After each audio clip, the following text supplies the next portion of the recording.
সম্মানিত দর্শক, অত্যন্ত ভারাক্রান্ত হৃদয় নিয়ে আজকে একটা বক্তব্য দেওয়ার জন্য উপস্থিত হয়েছি। অত্যন্ত ভারাক্রান্ত হৃদয় নিয়ে আসলে আমার আজকে একটা কথা আপনারা কি রাগ করবেন কিনা জানি না। আমার আসলে আজকে বেশি বেশি মনে পড়তেছে আমার রাসূলের একটা বাণী। আল্লাহ রাসূল বলেছেন, characterless people will come in national power. নাউজুবিল্লাহ। সবাইকে আওয়াজ দিয়ে বলতে হবে নাউজুবিল্লাহ। আল্লাহ রাসূল কি বলেছেন? Characterless people will come in national power. আমার রাসূল বলেছেন, চরিত্রহীন লোক জাতীয় ক্ষমতায় আসবে কিয়ামতের আগে। আমি এই কথাটা কেন বললাম? আমার রাসূলের কথার সাথে কেন জানি সবকিছুরই বাস্তব মিলে যাচ্ছে। আমি প্র্যাকটিক্যালি দেখতে পাচ্ছি। আমি আজকে আমি আসলে আমি আগেও অনেকবার বলেছি, আমি আসলে এই যে ফেসবুক অনলাইন এগুলো কিন্তু আমি একেবারেই কম বুঝি, আর এগুলো আমি বুঝতেও চাই না। প্রয়োজন একটু মোবাইলে আসি। আজকে হঠাৎ করে দুপুরে আমি অনলাইনে দেখলাম একটা ভিডিও, আমার চোখের সামনে। নারী বিষয়ক সংস্কার কমিশন গঠন করার জন্য বাংলাদেশে অন্তর্বর্তী সরকার ডক্টর ইউনূসের চারপাশে তারা কি করেছে? প্রস্তাব দিয়েছে। কি দিয়েছে? লিখিতভাবে প্রস্তাব দিয়েছে। এই প্রস্তাবের মধ্যে আপনার নারী বিষয়ক সংস্কার মানে কি? আমাদের দেশে একটা সরকারকে প্রতিহত করা হয়েছে, স্টেপ ডাউন করা হয়েছে। কিসের জন্য? বৈষম্যহীন বাংলাদেশ গড়ে তোলার জন্য। কিন্তু আমি দেখতে পাচ্ছি যে সংস্কার শব্দটা আসছে। আসলে সংস্কার আসলে কি? আমার কাছে মনে হয় যারা ক্ষমতা নিয়ে বসে আছে তারা আসলে সংস্কার কোথায় করা দরকার, কোন সংস্কারের বেশি প্রয়োজন বাংলাদেশে, আসলে তারা এটাকে এখনো আইডেন্টিফাই করতে পারে না। কি করতে পারে নাই? এখনো তারা আইডেন্টিফাই করতে পারে নাই। আমার রাসূল বলেছেন, চরিত্রহীন মানুষ কি আসবে? জাতীয় ক্ষমতায় আসবে। আমি আজকে ভিডিওতে দেখলাম যে আমাদের ইন্টারন্যাশনাল যে মিডিয়াগুলো, সেই মিডিয়াগুলো অনেকগুলো মিডিয়াতে দেখছি ডক্টর ইউনূসের ডানে বামে যে নারীগুলো, আমার কাছে এগুলোকে বাংলাদেশের নারী বলে মনে হয় না। একদম সিরিয়াসলি বলছি আমি। মানে এদেরকে আমাদের বাঙালি মা বোনদের, খালা দাদি নানি চাচি ফুফু, আমাদের প্রত্যেকেরই কিন্তু এরকম মেম্বারগুলো রয়েছে প্রত্যেকটা সদস্যে, ঠিক না? আমাদের সূত্র কোথায়? বাবা পেয়েছি, নানা দাদা দাদু, মা পেয়েছি নানা নানুর কাছ থেকে, পাইছি না? আপনারাও দেখবেন এখানে আমার সাথে যারা আছেন, আমি কি বানিয়ে বলছি নাকি অতিরিক্ত বলছি নাকি কাউকে মিন করে বলছি? আসলে সত্যিকার অর্থে আপনারা একটু ভিডিওগুলো ভালো করে চেকিং করে দেখবেন। ওই নারীগুলোকে দেখলে মুসলমান মনে হয় না। এবং আমাদের বাংলাদেশের মানুষ কালো হলেও কিন্তু তার চেহারার মধ্যে নূর থাকে, একটা গ্লেজ থাকে, একটা মায়াবী ভাব থাকে। একটা নারীর দিকেও কিন্তু কি নাই? মায়া নাই। তাদেরকে বাঙালি নারী, আরে হিন্দু যে মহিলা আমাদের দেশে আছে, হিন্দুদেরকে দেখতে অনেক ভালো, মানে সুন্দর দেখায়। এই মহিলাগুলোকে একেবারে অসুন্দর লাগছে আমার কাছে। আর তাদের উদ্দেশ্য একেবারে নোংরা। মানে বাংলাদেশটাকে পতিতালয় বানাতে চায়। নারী বিষয়ক সংস্কার কমিশন গঠন করা মানে কি? নারীদের যা ইচ্ছা তা করতে পারবে। ইভেন নারীরা কি করতে পারবে? যা ইচ্ছা তা করতে পারবে। কিন্তু ওই গর্ধবগুলো, ওই সেন্সলেস পার্সনগুলো, ওরা বুঝে না যে নারী এবং পুরুষ জন্মগতভাবে আলাদা, বডি স্ট্রাকচার আলাদা, আমলের সিস্টেম আলাদা, পথ চলার ধারা আলাদা, পোশাক আশাক পরার ধারা আলাদা। প্রত্যেকটা সেক্টর কি ডিভাইড করে দিয়েছে। কি করে দিয়েছে? কোরআন এবং হাদিস, আল্লাহ এবং আল্লাহ রাসূলের বাণী থেকে। আমি নারীদেরকে নিয়ে আলহামদুলিল্লাহ, আমি আপনাদের দোয়ায় আমি মা বোনদেরকে নিয়ে অনেক বেশি আমি ঘাটাঘাটি করি এবং অ্যানালাইসিস করি। এই জন্য, কারণ আমার কাছে পৃথিবীর শ্রেষ্ঠ মানুষ হলো, আমার কাছে আমার পৃথিবীর শ্রেষ্ঠ মানুষ আমার রাসূল। তো সেটা আলাদা জিনিস, আলাদা নেয়ামত।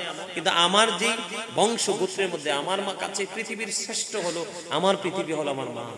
কারণ তিনি একজন নারী। তারপরে হলো আমার বাবা, তারপরে হলো আদার্স যে ফ্যামিলি মেম্বার, ওরা। এই জন্য আমি নারীদেরকে নিয়ে বেশি। আমি আমার মাকে একটু, যদি আমার কাছে একটু নির্বিষ হয়, তারপর আমি ঘরে, আমার মা যদিও বের হয় না, তারপরেও কিন্তু আমি মাকে বিভিন্ন ত্রুটি যদি আমার কাছে মনে হয়, আমি এটা মাকে বলে দিই, বা অন্যান্য আমাদের ফ্যামিলি মেম্বার যারা নারী সদস্য রয়েছে তাদেরকে বলে দিই। এই জন্য আমি যথেষ্ট মা বোনদেরকে নিয়ে পড়াশোনা করি। এই জন্য মা বোনরা কিন্তু পথভ্রষ্ট। এটার জন্য আমি দায়ী তাদেরকে করি না।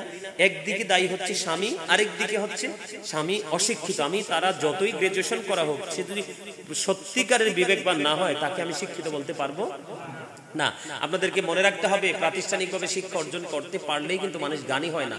আবার প্রাতিষ্ঠানিক শিক্ষা থেকে আপনার আরেকজন দূরে থাকলেই কিন্তু সে বোকা হয় না, জ্ঞানহীন হয় না। বিবেক হলে এটা আল্লাহর দেওয়া এক নিয়ামত, এটা আল্লাহর দেওয়া একটা নূর। প্রত্যেকটা পুরুষের উচিত নারীদেরকে কন্ট্রোল করা, হোক মা, হোক বোন, হোক দাদি, হোক নানি, হোক আদার্স কোনো সদস্য। তো আজকে যে নারী বিষয়ক সংস্কার কমিশন গঠন করার জন্য আবদার জানিয়েছে, ডক্টর ইউনূসের উচিত ছিল তাদের গালে কষিয়ে চর বসিয়ে দেওয়া। কি কষিয়ে দেওয়া? দুই হাতে একদম কঠিন ভাবে তাদের দুই গালে কি বসিয়ে দেওয়া? চর বসিয়ে দেওয়া। কারণ এই সংস্কার মানে কি আপনারা বুঝতে পারছেন? আমি আপনাদেরকে বলি, প্রথমত এখন আমাদের দেশে কিন্তু ম্যাক্সিমাম স্বামী স্ত্রী কিন্তু ইঁদুর বিলাল, ইঁদুর বিড়ালের মতো। ইঁদুর বিড়াল একটা আরেকটা দেখলে কি ভয় পায় না প্রেম করে? ভয় পায় না? ইঁদুর কি বিড়াল দেখলে ভয় পায় না? পায়। ম্যাক্সিমাম স্বামী স্ত্রীর সম্পর্ক ইঁদুর বিড়ালের মতো। তার কারণ কি?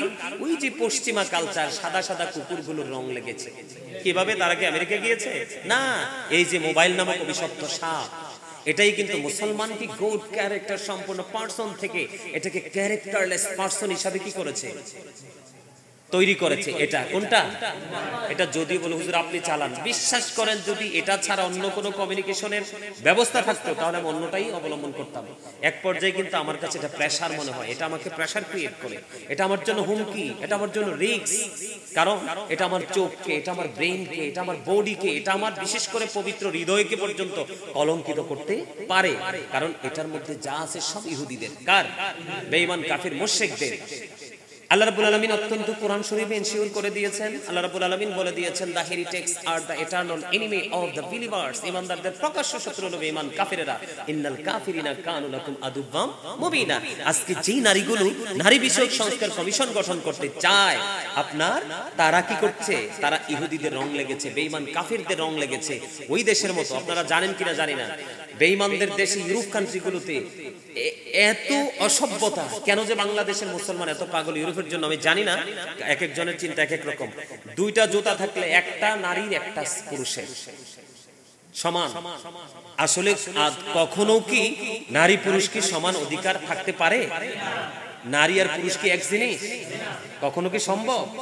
কোরআন হাদিসে যেহেতু সমান না, তাহলে হ্যাঁ, স্বামীর উপর স্ত্রীর অধিকার আছে, স্ত্রীর উপর স্বামীর অধিকার আছে, আছে না? ভাইয়ের উপর বোনের অধিকার আছে, বোনের উপর ভাইয়ের অধিকার আছে। কাউকে ছোট করে দেখছি না। কিন্তু সংস্কার বলতে কি আপনারা জানেন? জানেন না।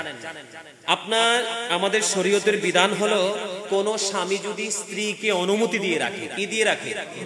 অনুমতি দিয়ে রাখে যে আমার যদি এমন কোন গর্হিত কাজ তুমি দেখো যেটাতে তুমি বিরক্ত বা ক্লান্ত, তুমি একেবারে দিশেহারা, সেই ক্ষেত্রে তুমি আমাকে তালাক দিয়ে চলে যাইও। ওই রকম যদি কোনো নির্দেশ স্বামীর পক্ষ থেকে থাকে, তাহলে স্ত্রী কি করতে পারবে? তালাক দিতে পারবে এবং গ্র্যান্টেড হবে। কিন্তু এটা যদি না করে আপনার সংস্কার করে, তাহলে কি হবে? মহিলা ইচ্ছা মতো তার স্বামীর সৎ ধন সম্পদ লুট করে নিয়ে তালাক দিয়ে চলে যেতে পারবে। কি করতে পারবে? তালাক দিয়ে চলে যেতে পারবে। তার মানে পতিতালয়, বুঝেন তো? মানে নষ্ট নষ্ট জায়গা তৈরি করতে পারবে। কি করতে পারবে? এক স্বামীর ঘর থেকে চলে যাবে, আরেক স্বামীর গলায় ঝুলতে পারবে, আরেক স্বামীর গলায় ছেড়ে দিয়ে আরেক স্বামীর গলায় ঝুলতে পারবে। আজকে ইউরোপের যেই কোনো একটা দেশ থেকে আজকে খবর আসছে, ইউরোপের যেই কোনো একটা দেশ থেকে আজকে খবর আসছে, ছেলে হচ্ছে আমাদের বাংলাদেশি, মেয়েটা হলো পাকিস্তানি। মেয়েটা কি 9 বছর সংসার করেছে, একটা ছেলে আছে। ওই যে সমান অধিকার সংস্কার করতে যে চায় কি, আর ডক্টর ইউনূস তো সারা জীবন ইহুদিদের সাথে চলাফেরা করছে, তাই না? ইহুদি কালচারটা কিন্তু তার মধ্যে ঘোরাফেরা করছে। এই জন্যই কিন্তু তাদের গালে তিনি চর বসাইতে পারে নাই, কারণ তিনি তো এই পরিবেশের সাথে ম্যাচিং না। তিনি তো ওই পরিবেশের সাথে, যেটা কোরআন হাদিসের উল্টো দিক, নেগেটিভ সাইড, এটা ফলো করতেছে। আজকে খবর আসলো 9 বছর সংসার করার পরে মিনিমাম $98,000 আমেরিকান ডলার, $98,000 নিয়ে এবং তাদের ব্যবসা প্রতিষ্ঠানের যেই হিসাব, এক ব্যাংকিং হিসাব, এইগুলো মেয়েটার কাছে ছিল, এগুলো নিয়ে, তারপরে ডায়মন্ড নিয়ে, গোল্ড নিয়ে তাদের আরো জমা করা টাকা, তার মানে বাংলাদেশি টাকায় 2-2.5 কোটি টাকার চেয়ে আরো বেশি হবে। এইরকম সম্পত্তি নিয়ে মেয়েটা ইচ্ছে করে ছেলেকে কি করে ছেড়ে চলে গেছে বাচ্চাটাকে নিয়ে। নাউজুবিল্লাহ। আরো জোরে নাউজুবিল্লাহ। আমি এই এক্সাম্পলটা তুলে ধরার পাশাপাশি, যদিও এটা আমার বলাটা ঠিক কিনা জানি না, তারপর আমি বলি, আমার যারা ভাইরা আছেন আমেরিকা বলেন, লন্ডন বলেন, ইটালি বলেন, ফ্রান্স, কানাডা, অস্ট্রেলিয়া, মানে ইউরোপে, মানে সিটিজেনশিপ যারাই নিয়েছেন, আসলে মানুষ পাগল হয়, কিন্তু ওই দেশে যাওয়ার পরে কিন্তু আমার দেশের মানুষ সেকেন্ড সিটিজেন। কি সেকেন্ড সিটিজেনশিপ? ওখান থেকে যেমন ধরেন আমেরিকার মন চাইছে এখন ধরে ধরে পাঠাচ্ছে 35, মানে কি বলবো, মানে কতজন মানুষ যে আসলে ঠিক মনে পড়তেছে না, আজকে খবর পাইলাম যে আমেরিকা থেকে পাঠাই দিছে। তো আপনি সেকেন্ড সিটিজেন বলেই তো পাঠাইছে, যদি আপনি এই দেশের স্থানীয় হতেন আপনাকে পাঠাবার কোনো দুঃসাহস দেখাতে পারতো না। আমি গোটা পৃথিবীর আমার মুসলমান ভাই বাবাদেরকে বলবো, আমার দেশের যারা আছেন, বাংলাদেশের যারা যেই দেশে অবস্থান করতেছেন, ভাই বাবাদেরকে, বিশেষ করে মা এবং বাবা যারা হয়েছেন, অভিভাবক যারা হয়েছেন, তাদেরকে বিনীতভাবে অনুরোধ করব, আপনারা কখনোই, আপনারা বাংলাদেশি যদি হন, বাংলাদেশি মেয়ে, ভালো পরিবার, অসংখ্য পরিবার আছে নামাজি আল্লাহর পরিবার দেখে বিয়ে করে মেয়েটাকে নিয়ে যাবেন, অন্যান্য দেশে বিয়ে করাবেন না। তার কারণ হচ্ছে আর এখানে সমস্যা আছে, তো ওই দেশের অধিকারটা এমন যে ইহুদি কালচারটা এমন, চাইলেও বাবা মা কিন্তু ছেলে মেয়েকে শাসন করতে পারবে না। এটা হচ্ছে, এটা মুসলমানের জন্য একেবারে একটা কলঙ্ক। তার কারণ হলো এই আল্লাহ রাব্বুল আলামিন বলেছেন উইদ্দাত লিল কাফিরিন, কাফিরদের জন্য বিনা হিসাবে আল্লাহ জান্নাত একবারে চিরস্থায়ী ভাবে জাহান্নাম বরাদ্দ করে রাখছে। আর উইদ্দাত লিল মুত্তাকিন, মুত্তাকিনদের জন্য আল্লাহ জান্নাত বরাদ্দ করে রেখেছে, কারণ বেঈমান কাফেরেরা চিরস্থায়ী ভাবে তারা জাহান্নামে। তো তারা কি করলো না করলো সেটা ডাজন্ট ম্যাটার, এটা আমাদের এদিকে তাকানোর কোনো সুযোগ নেই। আমাদের তাকানোর সুযোগ হচ্ছে Islam is not only a religion but also complete code of life. ইসলামটার মধ্যে আপনার আমার পরিপূর্ণ এবং পূর্ণাঙ্গ জীবন ব্যবস্থা রয়েছে। আমরা সেখান থেকে আমাদের জীবন ব্যবস্থাটাকে খুঁজে বের করে আমরা আমাদের ফিউচারকে ব্রাইটনেস করার চেষ্টা করব। যাই হোক, এদিকে যাচ্ছি না। বিষয়টা হলো যে নারী বিষয়ক সংস্কার। আমি আপনাদেরকে বলি যে ইসলাম কি বলে, স্বামী স্ত্রীকে যখনই ডাকবে, আপনার স্ত্রী স্বামীর কাছে আসতে বাধ্য, কি পারবে না, শুধু বাধ্য। আল্লাহ রাসূল বলেছেন, কোন স্ত্রী যদি চুলার উপরে দুধের পাতিল বসিয়ে রাখে, কি বসিয়ে রাখে? দুধের পাতিলও যদি চুলার উপরে বসানো থাকে, কারণ আমরা যে খাবারগুলো খাই, রান্না করি, সবচেয়ে রিস্কের রান্না হলো দুধ। দুধ কিন্তু একটু যখন উতরায় তখন কিন্তু এটাকে কন্ট্রোলিং এ না আনতে হলে পুরোটা কিন্তু উতরে পড়ে যায়। তা আল্লাহ রাসূল আমাদের কি কত বড়, মানে কি একটা এক্সাম্পল দিয়েছেন। রাসূল বলেছেন, কোন চুলার উপর যদি দুধের পাতিলও বসা থাকে, সেই অবস্থায় যদি স্বামী তাকে ডাকে, তাইলে স্ত্রী কি করতে পারবে? দৌড়ে স্বামীর কাছে চলে আসতে হবে। এটা আমার ইসলামের বিধান, রাসূলের কথা। সেই ক্ষেত্রে যদি নারী বিষয়ক সংস্কার কমিশন গঠন করা হয়, তাহলে নারীকে ডাকলে আসলেও পারবে, না আসলেও পারবে। এখন স্বামী যদি তাকে জোর করে তাকে ডেকে আনে, সে যদি স্বামীর কথাটা তিক্ত লাগে, সে কোর্টে গিয়ে মামলা করে স্বামীকে পাশায় দিতে পারবে। নাউজুবিল্লাহ। সংস্কার মানে এগুলো। এবং আরেকটা সত্য কথা বলি, যেটা হলো আরো কিছু গোপন কথা আছে। যেমন আপনি স্বামী স্ত্রী দুজনে দুজনের জায়গাটাকে ভাগাভাগি করবে। কি করবে? ভাগাভাগি করবে। ভাগাভাগি করতে গিয়ে যদি স্ত্রীর দ্বিমত থাকে, সেই ক্ষেত্রে যদি স্বামী কি করে, তাকে প্রেসার ক্রিয়েট করে, তখন সে স্বামীর বিরুদ্ধে কি করতে পারবে? রিঅ্যাকশনে যেতে পারবে। কিন্তু যেটা শরীয়তের বিধানে নাই। সংস্কার মানে হচ্ছে নোংরামি, সংস্কার মানে হচ্ছে নষ্টামি। সব সর্বোচ্চ নষ্ট জায়গাগুলোকে ওপেনিং করে দেওয়া হচ্ছে নারী বিষয়ক সংস্কার কমিশন। এটার আমি তীব্র নিন্দা এবং প্রতিবাদ জানাচ্ছি, এবং ডক্টর ইউনূস সাহেবকে বলবো, এবং আরো যারা আছেন ওনার আশেপাশে, তাদের আপনাদেরকে বিনীতভাবে অনুরোধ করব, আপনারা এই নারী বিষয়ক সংস্কার কমিশনটাকে বাতিল করতে হবে। আমরা কে সুন্নি করে, কে কওমি করে, কে জামাত করে, কে কোন দল করে, সেটা কিন্তু কেউ দেখবে না। শতকরা 92% চাইতেও বেশি আমাদের দেশে মুসলমান। এই দেশের মুসলমান সেটা মানবে না।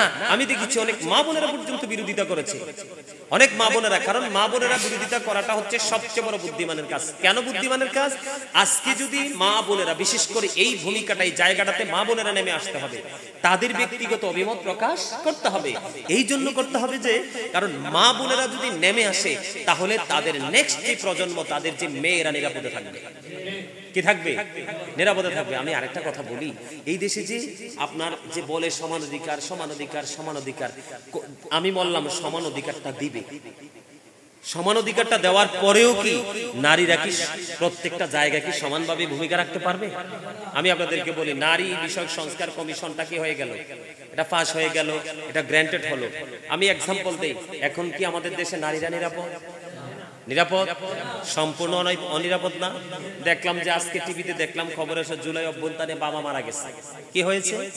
বাবা মারা গেছে। তারপরে মেয়েটাকে কে বা কাহারা গণধর্ষণ করেছে। ধর্ষণ করার পরে টিভিতে দেখলাম যে আজকে মেয়েটা কি করেছে? ইন্তেকাল করেছে। তাহলে এটা কি ধরনের সংস্কার? এটা কি ধরনের আইন? এই জায়গাগুলো সংস্কার করা দরকার, কিন্তু এটা নিয়ে কোনো মাথা ব্যথা নাই। এই জায়গাগুলোকে মোটিভেশন করা দরকার, এই জায়গাগুলো নিয়ে কোনো মাথা ব্যথা নাই, যেটার কোনো প্রয়োজন নাই। আপনি দেখেন মেয়েরা কোথাও নিরাপদ না, জন্মের পরে বাবার আওতায়, বিয়ের পরে স্বামীর আওতায়, এরকম না? যখন সন্তান বড় হয় তখন কিন্তু এই নারীটাই কিন্তু আবার সন্তানের আওতায়। কারণ একটা নারীর জীবনে সবচেয়ে বড় ছাতা হলো কি? একটা পুরুষ। এটা স্বামী হতে পারে, বাবা হতে পারে, ভাই হতে পারে। একটা পুরুষ তার জীবনে কি প্রয়োজন? যখন সংস্কার করার পর তুমি অধিকার ভাগাভাগি করে নিবে, এটা সমাজের মধ্যে, জাতির মধ্যে, বিশেষ করে কোরআন হাদিসের বিপরীত দিক। এটা কোনো মুসলমান মেনে নিবে না। বাংলার কোনো, আমি মনে করি সত্যিকারের বিবেকবান যে মহিলারা, এই মহিলারাও মেনে নিবে না। কারণ এই সংস্কার কেউই চাইবে না। এই সংস্কার যদি হয় ওই ইহুদিদের মতো, কোন দেশের মতো? ইহুদিদের মতো। মেয়েরা যত চাইবে ততই কি করতে পারবে? খারাপ কাজের দিকে যেতে পারবে। ওই ইহুদিদের মতো অনেক বেশি প্রণোদনা দেওয়ার পরে বাংলাদেশে আর মানুষ বাড়বে। ছেলেরাও চাইলে যেই পথে, নোংরা পথে চাইলে ইচ্ছে মতো হাঁটতে পারবে। আল্লাহ কোরআনে কি বলেছেন? অকারনা ফি বুয়ুতিকুন্না ওয়ালা তাবাররাজনা তাবাররুজাল জাহিলিয়াতিল উলা। নারীদের জন্য পর্দা ফরজ। কি? পুরুষের জন্য পর্দা ফরজ। আপনারা বলেন, রাস্তায় যখন একটা নারী, যেমন কয়দিন আগে একটা ছেলে কি জানি মারা গেল, ওই যে হাসির কারণে মেরে ফেললো পারভেজ। এই যে একটা ছেলে, একটা মাত্র ছেলে, মাটার কান্না দেখে মানে সহ্য করার মতো না। কখনো ছেলেটা শার্ট, কখনো গেঞ্জি বুকে নিয়ে মা কান্না করতেছে। আসলে আপনার নারী বিষয়ক সংস্কার না হওয়ার আগেই এই অবস্থা। আর যদি হয় তাহলে কি অবস্থা হবে? এখনই তো ভয়াবহ অবস্থা। দুইটা মেয়ে কত জঘন্য হতে পারে, কত অসভ্য হতে পারে মানুষ। দুইটা মেয়ে, কারণ মেয়েরা তো বাঁকা হাড্ডির তৈরি। শয়তান তাদেরকে রশি হিসাবে ব্যবহার করে। পুরুষকে ঘায়েল করার জন্য সবচেয়ে বড় নষ্ট রশি হলো নারী। পুরুষকে ঘায়েল করার জন্য, নষ্ট করার জন্য না, শয়তান নারীকে রশি হিসাবে ব্যবহার করে। আর সেই দুইটা মেয়ে থার্ড ক্লাস, একেবারে থার্ড ক্লাস বললো আমার মনে হয় কম হবে। কোন ক্লাসে যে নামাবো আমি বলতে পারতেছি না। একেবারে থার্ড ক্লাস দুইটা মেয়ে, তুমি রাস্তায় নষ্টামি করতে পারবা? একটা ছেলে চোখ পড়ছে, হাসি দিছে, আসলে কি সে তোমাকে দেখেই হাসি দিল, নাকি তার মনের ঘরে কোনো অজানা, মানে অনেক আগের কোনো কথা মনে হওয়ার পরে সে হাসি দিল, নাকি তার ফ্যামিলি কোনো মানে ম্যাটার তার ব্রেইনে আসলো, সেটা নিয়ে হাসলো? তুমি কি করে বুঝলা? তুমি তো বুঝো নাই, তার মনের ভাষাটা তুমি বুঝো নাই। আর যেই ছেলেগুলো ছেলেটাকে অতর্কিত ভাবে হামলা করলো, ছুরিকে আঘাত করলো, এই ছেলেগুলাও তো আমি কি বলবো, এগুলাকেও তো আমি কি বলবো, আসলে ভাষা নাই বলা। আরে তোমাদের কি দুইটা মেয়ে বললো, আর তোমারও তো ছেলে, আরেকটা ছেলেকে এভাবে নির্মম ভাবে আঘাত করে একটা ছেলেকে কি করে ফেললা? পৃথিবী থেকে চিরতরে বিদায় করে দিলা, তাজা একটা প্রাণ শেষ করে দিলা, বাংলাদেশের একটা মাথা তুমি শেষ করে দিলা। আল্লাহ রাসূল বলেছেন, কোন মুসলিম কান্ট্রিতে যদি কোনো বেঈমানও থাকে, তাকে যদি তুমি বিনা কারণে হত্যা করো, তাহলে গোটা জাতির হত্যার দায় নিয়ে তোমাকে নিতে হবে। তাহলে এটা কত বড় অপরাধ, জঘন্য অপরাধ না? তো এই জন্য আমাদেরকে সচেতন থাকতে হবে। আমরা সারা বাংলাদেশে মুসলমান, আমরা ঐক্যবদ্ধ হয়ে নারী বিষয়ক সংস্কার কমিশনের বিপক্ষে আমরা কি করব? অবস্থান নেব। আর ডক্টর ইউনূসকে বিনীতভাবে অনুরোধ করব, আমরা এই সংস্কার চাই না। এটা এই দেশে এমনি কলঙ্কের শেষ নাই, আর এই দেশকে আরো বেশি কলঙ্কিত করবে। নাউজুবিল্লাহ। আল্লাহ যেন আমাদেরকে এইসব ধরনের নোংরা সংস্কার থেকে বেঁচে থাকার তৌফিক দান করে। সকলে বলুন আমিন, আরো জোরে বলুন আমিন। আর যদি ডক্টর ইউনূস এই সংস্কার বাতিল না করে, কি করে? এই সংস্কার যদি বাতিল না করে, তাহলে আমরা সারা বাংলাদেশের যত ধর্মভীরু, আল্লাহ রাসূল প্রেমিক, অলি প্রেমিক, সুফিবাদী বিশ্বাসী, আমরা সকলে মাঠে নামবো, আন্দোলন করব। আপনার অন্তর্বর্তী সরকার বাধ্য হবে এটা বাতিল করতে। কারণ এই মহিলাদের মতলব তাদের চেহারায় দেখা যায়, মানুষের চরিত্র কিন্তু ফুটে ওঠে তার চেহারার মাধ্যমে। কিসের মাধ্যমে? আরে একজন উপদেষ্টার সাথে দেখা করার মতো সাহস কুলাই নষ্ট মহিলাগুলো পাইলো কোত্থেকে? আমি চিন্তা করি কুল পাই না। মানে এই মহিলাগুলো কিভাবে পায়? তাহলে বোঝা যায় পিছনের হাতটা অনেক বড় না, নষ্ট ভাবে বড়। কোন ভাবে বড়? নষ্টভাবে বড়। যদি পবিত্রভাবে বড় হতো তাহলে তারা ওই পর্যন্ত যেতে পারতো না। কারণ আপনার আমার প্রত্যেকের একটা আমার কাছে সবচেয়ে বেশি অবাক লাগলো কোন জায়গায়, যে আমার বোনটা কিভাবে চলবো সেটা ডিসাইড করবেন আপনি, আমার ওয়াইফ কিভাবে চলাফেরা করবে সেটা ডিসাইড করবেন আপনি, আমার মা কিভাবে চলবে সেটা ডিসাইড করবেন আপনি। এইটা আমি তো ফ্যামিলির প্রত্যেকটা ফ্যামিলির ইয়া হচ্ছে, নেতা হচ্ছে প্রত্যেকটা পুরুষের যে নেতৃত্ব দিচ্ছে ফ্যামিলিতে প্রত্যেকটা পুরুষ, তাই না? এটা তার ফ্যামিলি নিবে, এই দায়িত্ব তার নেওয়ার দায়িত্ব তার ফ্যামিলি, এটা তো রাষ্ট্রের নয়। হ্যাঁ, আপনি যতই সংস্কার করেন, প্রত্যেকটা মানুষের মানসিকতা যদি সংস্কার না হয়, আপনি সংস্কার করে কোনো লাভ হবে না। আমি বলবো যে আমাদের দেশে অনেক কিছু সংস্কার করা ফরজ হয়ে রয়েছে। কি হয়ে রয়েছে? ফরজ হয়ে রয়েছে। ওইগুলো সংস্কার নিয়ে কাজ করেন, তাহলে উপকারে আসবে। এই সব সংস্কার নিয়ে নামলে দেশের ক্ষতি, রাষ্ট্রের ক্ষতি। এবং ডক্টর ইউনূস সাহেব যে ইজ্জত নিয়ে বসে আছে, এমনিতেই কিন্তু ওনাকে নিয়ে সমালোচনার ঝড় বয়ে যাচ্ছে প্রত্যেকটা মহলে, তাই না? উনি আরো বেশি বেকায়দায় পড়বে, বেজ্জতি হবে, অপমানিত হবে, লাঞ্ছিত হবে। আমরা চাই না। তিনি পুরুষ মানুষ, মুরব্বী মানুষ, তিনি দেশে আসছে, রাষ্ট্রের হাল ধরছে, তিনি দেখুক, সুন্দর করে রাষ্ট্র পরিচালনা করুক। তিনি যদি মনে করে যে আমার পক্ষে সম্ভব না, এত চাপ নেওয়া, এত প্রেশার নেওয়া সম্ভব না, তাহলে সুন্দর করে একটা নির্বাচন দিয়ে জনগণ যাকে ভোট দিবে এরকম একটা সরকার দিয়ে তিনি ওনার পথে সম্মান নিয়ে চলে যান। এটাই তো কথা, আমরা এটাই প্রত্যাশা করতেছি। আর এই নারী বিষয়ক সংস্কার কমিশনের তীব্র নিন্দা এবং প্রতিবাদ জানাচ্ছি এবং এটাকে বাতিল করার জোর দাবি জানাচ্ছি। আমি বিশ্বাস করি আপনারা সকলে আমার সাথে একমত হবেন, একমত হয়ে এটাকে বাতিল করার জন্য কণ্ঠস্বরকে উঁচু করবেন। আল্লাহ যেন আমাদেরকে সত্যকে সত্য বলে, মিথ্যাকে মিথ্যা বলে জানার বোঝার তৌফিক দান করে। সকলে বলুন আমিন। আরো জোরে বলুন আমিন।